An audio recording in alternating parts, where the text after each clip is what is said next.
President Abraham Lincoln once declared, "My paramount object in this struggle is to save the Union, and it's not either to save or to destroy slavery. If I could save the Union without freeing any slaves, I would do it. And if I could save it by freeing all the slaves, I would do it. And if I could save it by freeing some and leaving others alone, I would also do that. What I do about slavery and the colored race, I do because I believe it helps to save the Union." From the very start of the war, Abraham Lincoln was clear that the goal of the conflict was to preserve the Union. It was not the destruction of slavery. Despite his personal hatred of slavery, Lincoln resisted calls to end slavery in order to keep the people united on the goal of reunification. By the end of 1862, the war was going badly for Lincoln and the North. Thousands were dead. If Lincoln came out to declare that those who died had died for the cause of destroying slavery, public support for the war would have evaporated. For Lincoln and most Northerners, the war was about the Union.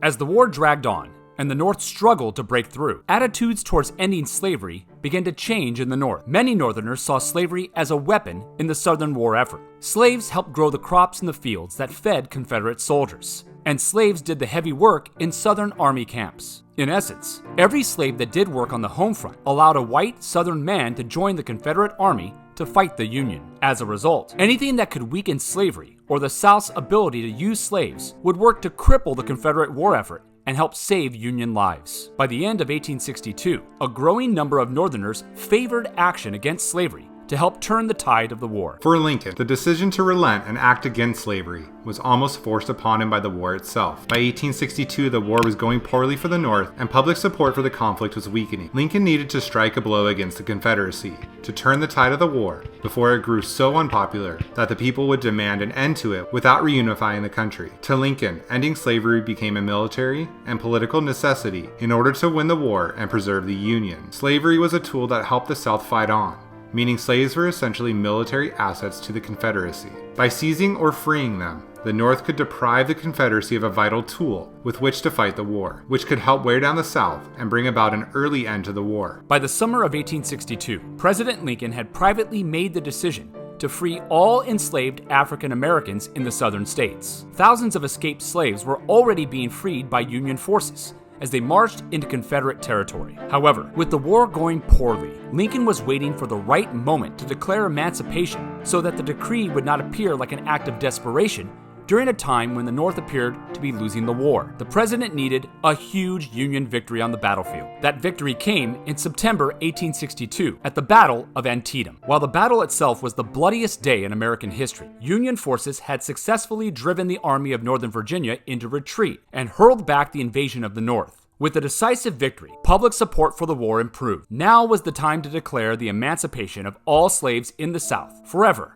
and for all time. On January 1st of 1863, President Abraham Lincoln signed the Emancipation Proclamation. The executive order declared that all persons held as slaves within any state in rebellion against the United States shall be thenceforward and forever free. The proclamation only applied to slaves held in the states that seceded from the Union, so it did not free all slaves in the United States. Slaves held in the Union border states did not receive their freedom when the order was signed. The intention of the order was to emancipate the slaves in the Confederacy as to cripple the Southern war effort and deprive them of the free labor that slavery provided them. As Union troops marched through the Southern states, they seized enslaved African Americans and granted them freedom. Hundreds of thousands more ran away from their masters and sought out Union armies for freedom and protection. African Americans in the North celebrated the Emancipation Proclamation, and crowds gathered to celebrate outside the White House. Abolitionists saw the order as the first step in their long struggle to wipe slavery away forever. Frederick Douglass declared, "We shout for joy that we live to record this righteous decree." The proclamation also helped convince England to withhold its recognition of the Confederacy. England had already outlawed slavery and opposed the slave trade, so it was hesitant to act against the Union after it had freed slaves in the Confederacy. Without European alliances, the Confederacy would continue to struggle on its own to fight the war. The proclamation also paved the way for Congress to pursue the abolishment of slavery in the United States in the years to come. Just as importantly, the Emancipation Proclamation gave the Civil War a moral purpose. The struggle was no longer purely about the preservation of the Union. It now became a conflict over the future of slavery. A Confederate victory would hurl those freed by the proclamation back into slavery forever. A Union victory would permanently reunify the states as one nation, where slavery was no longer permitted. From the very beginning of the war, African Americans in the North were eager to help the Union in any way they could. African American men were not permitted to enlist in the Union Army, but thousands volunteered to fight anyway. Disappointed but determined, African Americans waited for their chance. Even Lincoln knew the day would eventually come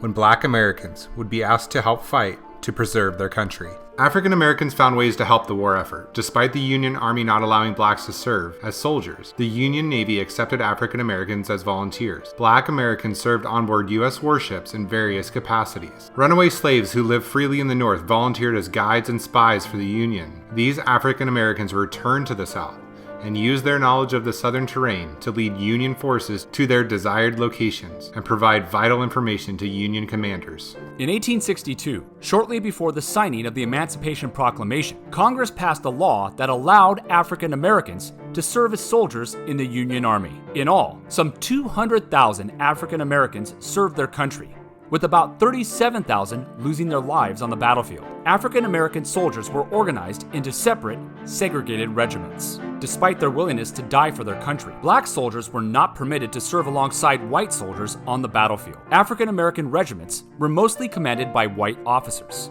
and black soldiers were rarely promoted. At first, African American soldiers were only used for manual labor and rarely saw combat, and they were paid less than white soldiers. Eventually, protests and other forms of civil disobedience secured equal pay for black soldiers by 1864. By the war's end, African American soldiers made up 10% of all soldiers in the Union Army. African American sailors made up 15% of all sailors in the Union Navy, and African American soldiers made up 6% of all Union casualties. The most famous African American regiment of the Civil War was the gallant 54th Massachusetts Infantry Regiment. The 54th was the brainchild of Northern abolitionists and Frederick Douglass. Led by Robert Shaw, the son of prominent Massachusetts abolitionists, the soldiers of the 54th saw fierce fighting in the South during the war. On July 18th of 1863, the 54th led an assault on Fort Wagner, outside Charleston Harbor in South Carolina. The regiment fought across sand dunes and constant bombardment by enemy shells and battled their way to the top of the fort before they were driven back. The 54th lost nearly half of its men, including Colonel Shaw, who was killed in battle amongst his men and then buried in a mass grave alongside them. The Confederate government became furious that African Americans were fighting for the Union. Arming African Americans to kill white Southerners was reprehensible to Confederate leaders and Southern citizens. In response, the Confederate military threatened to execute any black Union soldiers captured in battle. White officers who commanded African American troops were threatened to be executed with their men. In some cases, the threat of execution was actually carried out, and African American soldiers captured in battle were shot and killed after they had surrendered. These executions violated the unwritten rule of war that called for the humane treatment of prisoners who had surrendered, and today would be classified as a war crime. In the South, the story was different. At the beginning of the war, 3.5 million African Americans were enslaved in the Confederacy, making up 30% of the population. Slaves made up the bulk of the Southern workforce, working in plantation fields, mineral mines, and as army nurses and cooks. But in 1864, the Confederate military was running out of men. Some Southerners openly discussed arming slaves as soldiers in the Confederate Army. Others, including Robert E. Lee, even discussed granting freedom to any slaves who volunteered to fight for the Confederate Army. The Confederacy refused to allow African Americans to serve in the Confederate Army due to an intense fear of an armed slave rebellion. For some, arming and training slaves as soldiers meant giving slaves the tools to murder their masters and seek vengeance for slavery. However, by 1865, the Confederacy was desperate enough to finally pass a law that enlisted slaves in the Confederate Army. However, the war ended before these men would see battle. Even Lincoln knew the day would eventually come when Black Americans would be asked to help fight to preserve their country.